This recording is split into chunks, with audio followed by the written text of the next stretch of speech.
Ukoliko niste stigli obaviti sjetvu u vrtu tokom aprila, nema panike, jer većinu povrtnih kultura i cvijeća možete posijati i u maju. A ono na što trebate pripaziti je pojava većeg broja štetnika. Zemlja je topla i dovoljno vlažna i siju se mnoge toploljubive kulture, a ovo je mjesec sadnje presadnica povrća na otvorenom. Poljoprivreda je proizvodnja pod vedrim nebom, a vremenski uslovi su i ove godine to dokazali. Visoke temperature, pa mraz i suša, samo su dio problema ovog proljeća. Međutim, sada je vrijeme za pozitivu i nadajmo se da će ovaj mjesec donijeti bolje uslove, jer s njim nam stiže toplije vrijeme, ali i veći broj radova u vrtu. Maj je mjesec u kome konačno možemo odahnuti. Pred nama su dani sa stabilnim vremenskim prilikama. Opasnost od mraza je sve manja, a biljke intenzivno rastu i razvijaju se. Ipak treba uzeti u obzir zadnju mogućnost pojave mraza koja je u našim krajevima oko 19. maja, ali sve se može očekivati u ova nepredvidiva vremena. Tako da za svaki slučaj imajte pri ruci agril platno i budite spremni da u vrtu zapalite neku vatru koja će sa dimom da smanji eventualne štete od mraza. Zemlja je topla, dovoljno vlažna, a temperatura zraka u prosjeku ne pada ispod 10 stepeni Celzijusa. Idealni su uslovi za sjetvu toploljubivih kultura direktno u zemlju. Također, sada na otvorenom sadimo presadnice ranog bilja. Prazne gredice se prekopavaju i na njih se dodaje stajsko gnojivo ili kompost. Kompost iz stajnjak je najbolje dodati pri jesenskoj obradi tla, ali također ga možete dodati i neposredno prije sadnje, no tada je potrebno napraviti nešto dublje kanale te prekriti ga tankim slojem zemlje. Na taj način ni biljka ni sjemen neće doći u izravni kontakt. A poštujući plodored u tako pripremljene gredice, izravno možete sijati salatu, mrkvu, peršin, ciklu, blitvu, rotkvicu, korabu, krastavce, tikvice, dinje, lubenice, bundeve, grah mahunar i zrnaš, bamiju i kukuruz šećerac. To su samo neke od kultura koje imaju idealne uslove za nicanje i rast. Zemlja je dovoljno vlažna i topla za sjetvu graha i mahuna. Na tržištu je veliki izbor sorti različite dužine vegetacije. Njihovom kombinacijom i sukcesivnom sjetvom svakih 10 do 15 dana možete mahune brati do kasne jeseni. Pravi je termin i za krastavce, dinje, lubenice, kikiriki, tikvice i tikve na otvorenom. Ako ste propustili kraj aprila za sjetvu ovih povrtnica ili ako nisu nikle, sada je optimalno vrijeme. Zbog povoljnih uslova niču već nakon 6 do 12 dana. A ukoliko sjemenke namočite u vodi tokom noći, klijanje i nicanje će biti još brže. Nemojte ih sijati previše gusto ili ćete poslije morati obaviti prorjeđivanje mladih biljaka, ali za svaki slučaj možete staviti po 2 sjemenke kako bi bili sigurni u uspješno nicanje. Tu drugu možete kasnije ili iščupati ili presaditi na neko drugo mjesto. Ovisno o vremenskim uslovima možemo sijati i grašak, no treba imati na umu da on nije ljubitelj suše i vrućine, a onom ranije posijanom možete osigurati potpornje za rast kako ne bi previše polegnuo. U maju se mogu saditi i začinske biljke. Mrkvu, peršin, celer i pastrnjak također možemo posijati. Potrebno je obratiti pažnju da ne dođe do isušivanja površinskog sloja zemljišta. Mrkva, peršin i celer često neće nići jer se sa zemljom isušuje i aktivirana klica. Sada je vrijeme i za sjetvu kasnih kupusnjača koje ćemo saditi u junu, razno cvijeće, ukrasne, ljekovite i začinske biljke. No, maj je mjesec sadnje presadnica paprike, ljute paprike, patliđana, naravno paradajza, krastavaca i drugih povrtnica na otvorenom. Sadnja na stalno mjesto je izuzetan stres za mlade biljke. Na nama je da ga što više smanjimo. Zato prije nego ih iznesemo iz zaštićenog prostora u kojem smo ih uzgajali, potrebno ih je kaliti. Šta to znači? Treba ih priviknuti na vanjske uslove. Naglo iznošenje tih biljaka dovelo bi do pojave ožegotina od sunca, čak i do propadanja nepripremljenih biljaka. O toj temi imate poseban video, kako postepeno biljku priviknuti za boravak na otvorenom. Prilikom sadnje dolazi do oštećenja korijenja mladih biljaka koje vadimo iz sjetvenih posuda.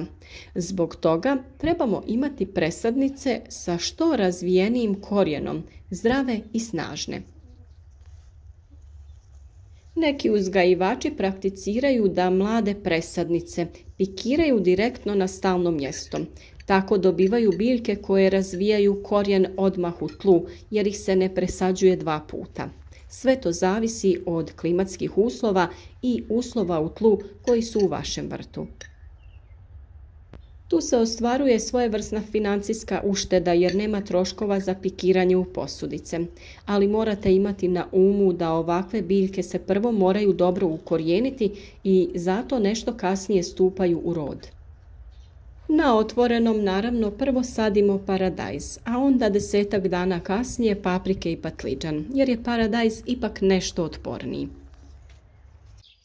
Večer prije presađivanja potrebno je presadnice dobro zaliti kako bi ih iz posude izvukli sa grumenom supstrata uz minimalno oštećenje korijenja. Naravno, najbolje je sadnju obaviti neposredno pred kišu, kada je vrijeme tmurno i oblačno. Kada je dan sunčan i suh, bolje je sve radove obaviti u poslijepodnevnim i večernjim satima. Izbjegavajte sadnju po vjetrovitom vremenu, posebno ako je riječ o vjetru koji isušuje. Biljke će stradati zbog povećanog isparavanja. Nakon što ste ih posadili, presadnice dobro zalijte, a uvijek je dobro i da u iskopanu rupu koju ste pripremili nalijete određenu količinu vode kako bi ona što dublje prodrla i kako bi je presadnica što duže imala za korištenje.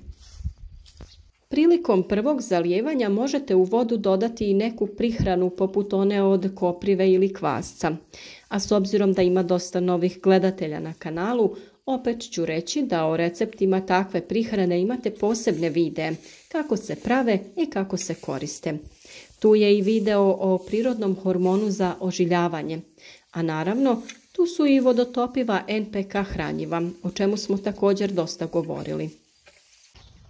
Naime, fosfor je taj koji je bitan za dobar korijen i pomaže biljci u daljem razvoju jer on pomaže prenošenju svih ostalih hranjiva kroz biljku. Omjer pri prvom zalijevanju NPK hranjiva trebao bi biti 10-40-10, to jest da je udio fosfora najveći.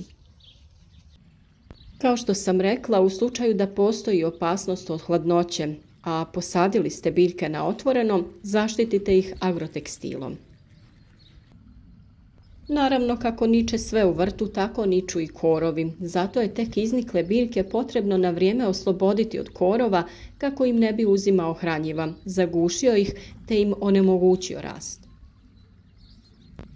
U maju se bere mladi luk, rotkvice, salata, mladi grašak, bob i špinat, ali naravno sve ovisi o tome kada ste ih posijali, a dozrijevaju i prvi plodovi jagoda i trešanja.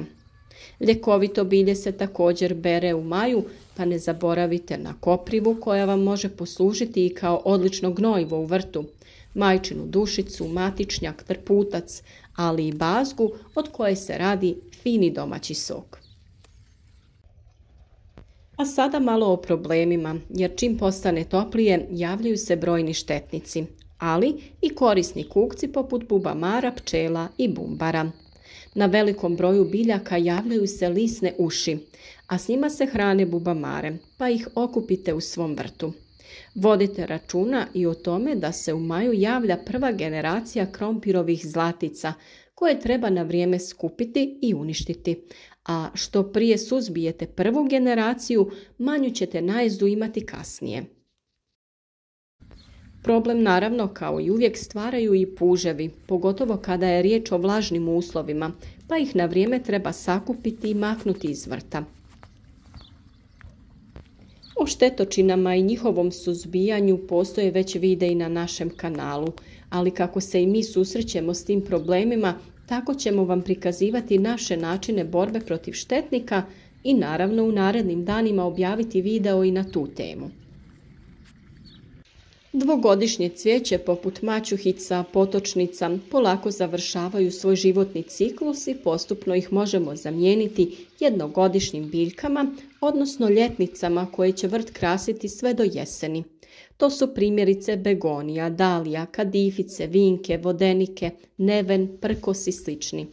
Na početku maja još možete posaditi dalije, gladiole te ostalo osjetljivo lukovičasto cvijeće koje će cvjetati ljeti. Mi smo svo ovo cvijeće posadili po cijelom vrtu, postavili svojevrsnu živu ogradu koja će privlačiti korisne kukce, a odbijati štetnike.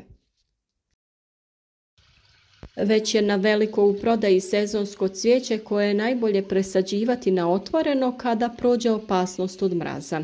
Kod kupnje presadnica cvijeća gledajte da imaju zdrav korijen, da su lijepe boje i da im je otvoren barem jedan cvijet ili da mu se vide pupovi.